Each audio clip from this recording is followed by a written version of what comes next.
अगर हम hydrogen gas लेकर उसमें इलेक्ट्रिसिटी पास करें और निकली हुई रेस को प्रिज्म में रखकर देखें तो हमें कुछ ऐसा स्पेक्ट्रम मिलता है। इस स्पेक्ट्रम में केवल 4 रंगों की लाइंस दिखाई दे रही हैं, हर रंग अलग वेवलेंथ वाला। दोस्तों, ये एक लाइन स्पेक्ट्रम है। आमतौर पर प्रिज्म से हमें कंटिन्यूअस स्पेक्ट्रम मिलता है, तो फिर हाइड्रोजन गैस ने ये लाइंस क्यों बनाई? आइए समझते हैं। हम सब जानते हैं कि हाइड्रोजन में केवल एक प्रोटॉन और एक इलेक्ट्रॉन होता है। इलेक्ट्रिसिटी से एनर्जी लेकर उसका इलेक्ट्रॉन ऊपर वाले लेवल्स पर पहुंच जाता है। कौन से लेवल पर पहुंचेगा ये डिपेंड करता है उसने कितनी एनर्जी एब्जॉर्ब की है। इसको हम एटम की एक्साइटेड स्टेट कहते हैं। लेकिन एटम ज्यादा देर तक एक्साइटेड नहीं रह सकता। इलेक्ट्रॉन जब वापस आता है तो वो उतनी ही एनर्जी एमिट करता है जितनी उसने एब्जॉर्ब की थी। ये एनर्जी इलेक्ट्रोमैग्नेटिक रेडिएशंस या लाइट के फोटॉन्स के रूप में बाहर निकलती है। एमिशन स्पेक्ट्रम इन्हीं रेडिएशंस से बनता है। हाइड्रोजन के स्पेक्ट्रम में सबसे पहली सीरीज लायमन सीरीज होती है। इलेक्ट्रॉन जब इनमें से किसी भी शेल से फर्स्ट शेल में वापस आता है तो वो अल्ट्रावायलेट रीजन की रेडिएशंस एमिट करता है। इन रेडिएशंस को हमारी आंखें नहीं देख सकती। इस ट्रांजिशन की डिस्कवरी लायमन ने की थी, तो इस ग्रुप को लायमन सीरीज कहा जाता है। दूसरी सीरीज है बाल्मर सीरीज। इलेक्ट्रॉन जब इनमें से किसी भी शेल से सेकंड शेल में फॉल करता है तो वो रेडिएशंस विजिबल रीजन में एमिट करता है। ये रेडिएशंस हमें अलग अलग रंगों में दिखाई दे जाती हैं। इन्हें बाल्मर ने डिस्कवर किया था, तो इस ग्रुप को बाल्मर सीरीज कहा जाता है।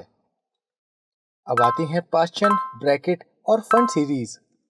ये सीरीज तब बनती हैं जब इलेक्ट्रॉन ऊपर वाले किसी भी शेल से थर्ड, फोर्थ या फिफ्थ शेल में वापस आता है। इन जम्प्स में वो इंफ्रारेड रीजन वाली रेडिएशंस एमिट करता है। इन्हें पाश्चन, ब्रैकेट और फंड ने डिस्कवर किया था, तो इन सीरीज को पाश्चन, ब्रैकेट और फंड सीरीज कहा जाता है।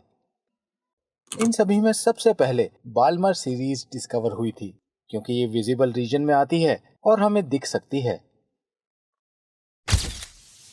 इसमें एमिट किए गए फोटॉन्स की वेवलेंथ को हम रिडबर्ग्स इक्वेशन से आसानी से कैलकुलेट कर सकते हैं। ये फॉर्मूला है ये। इसमें n वो एनर्जी शेल है जिस पर इलेक्ट्रॉन वापस आ रहा है, और m वो एनर्जी शेल है जहां से इलेक्ट्रॉन जंप कर रहा है। r यहां पर रिडबर्ग्स कांस्टेंट है और z atomic number. Balmer series में पहला जंप थर्ड शेल से सेकंड शेल में होता है। जब ट्रांजिशन थर्ड शेल से सेकंड शेल में होता है तो इलेक्ट्रॉन 656 नैनोमीटर वेवलेंथ वाला फोटॉन एमिट करता है। इन फोटॉन्स से रेड लाइन बनती है। दूसरा जंप फोर्थ शेल से सेकंड शेल में होता है। जब इलेक्ट्रॉन फोर्थ शेल से सेकंड शेल में फॉल करता है तो वो 486 नैनोमीटर वेवलेंथ वाला फोटॉन एमिट करता है। इससे ब्लू ग्रीन लाइन बनती है। तीसरा जंप फिफ्थ लेवल से सेकंड लेवल में है। फिफ्थ लेवल से सेकंड लेवल के ट्रांजिशन में 434 नैनोमीटर वेवलेंथ वाला फोटॉन एमिट होता है। इससे वॉयलेट लाइन बनती है।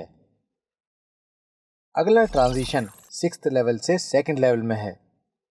सिक्स्थ लेवल से सेकंड लेवल में जंप करने से इलेक्ट्रॉन 410 नैनोमीटर वेवलेंथ वाला फोटॉन एमिट करता है। इससे डीप वॉयलेट लाइन बनती है।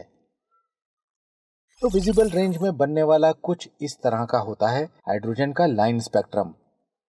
ये स्पेक्ट्रम एक तरह का फिंगरप्रिंट है हाइड्रोजन का। तो ये था हाइड्रोजन का एमिशन स्पेक्ट्रम। मुझे उम्मीद है ये टॉपिक आपको जरूर समझ आया होगा। अगर वीडियो पसंद आई हो तो प्लीज लाइक करें। Thank you so much.